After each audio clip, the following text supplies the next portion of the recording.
कौशाम्बी का? देखिए, कुल मिलाकर के आज जिस तरीके से भारतीय जनता पार्टी हिटलरशाही के रास्ते पर चल रही है, लोकतंत्र में ये उचित नहीं है।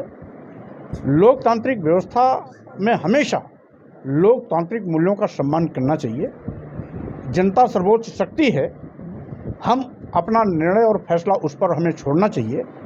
मनमाने तरीके से लोकतांत्रिक व्यवस्था को कुचलकर लोकतांत्रिक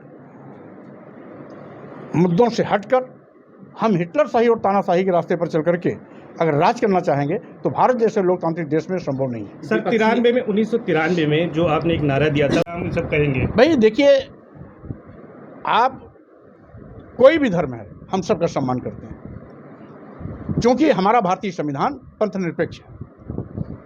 हम किसी भी धर्म के विरोधी नहीं हैं। सभी धर्म अपने अपने आस्था के अनुसार अपने अपने धर्म का अनुसरण करें, हम सबका सम्मान करते हैं। अच्छा, एनसीईआरटी किताबों से जो है मुगल के चैप्टर हटाए गए हैं, क्या कहेंगे इसको? कैसा इतिहास पढ़ाना चाहती है सरकार? यही भारतीय जनता पार्टी की तानाशाही प्रवृत्ति है। इनके हटा देने से इतिहास खत्म नहीं हो जाएगा।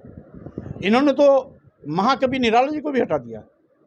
महाकवि निराला जी एक ऐसे महान कवि हुए हैं जो गांव के अंतिम पायदान पर रहने वाले व्यक्ति की व्यथा को भी अपनी कविताओं के माध्यम से सार्वजनिक किया।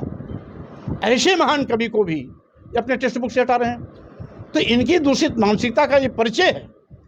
हम अभी भारतीय संविधान आप उठा के देखिए, भारतीय संविधान में सभी हमारे अतीत गौरवशाली इतिहास का समय समय पर कहीं उद्धरण दिया गया है।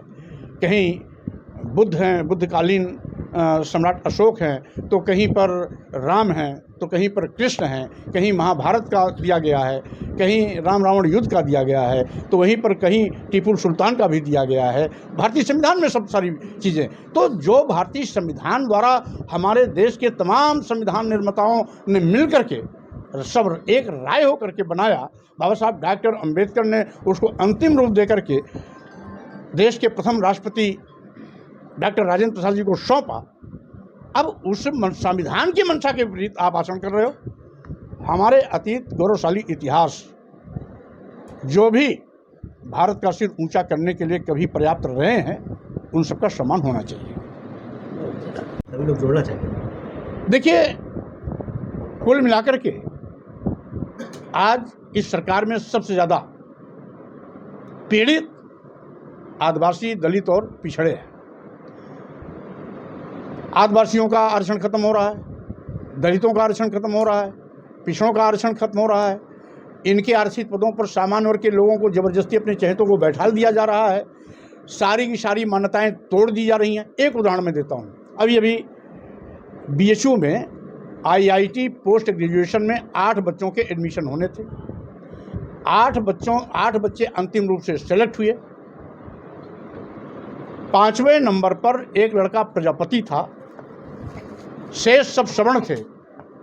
प्रजापति लड़के को रिजेक्ट कर दिया गया, शेष सभी सवर्णों का एडमिशन ले लिया गया।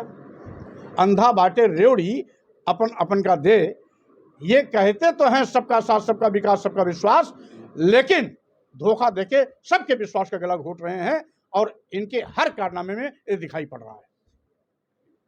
पार्टी का गढ़ रहा है और कौशाम्बी, जहां पर सभी सीटें समाजवादी पार्टी ने विधानसभा में जीती, वहां पर अमित शाह जी बड़ी रैलियां कर रहे हैं, दलित सम्मेलन कर रहे हैं, क्या संदेश है इसका? देखिए,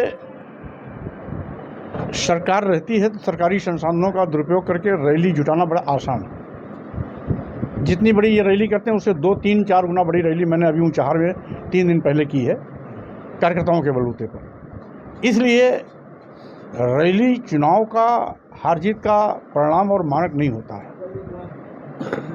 जनता होती है, मुद्दे होते हैं। जनता इस सरकार से बुरी तरीके से त्रस्त है, महंगाई से, बेरोजगारी से, जीएसटी से।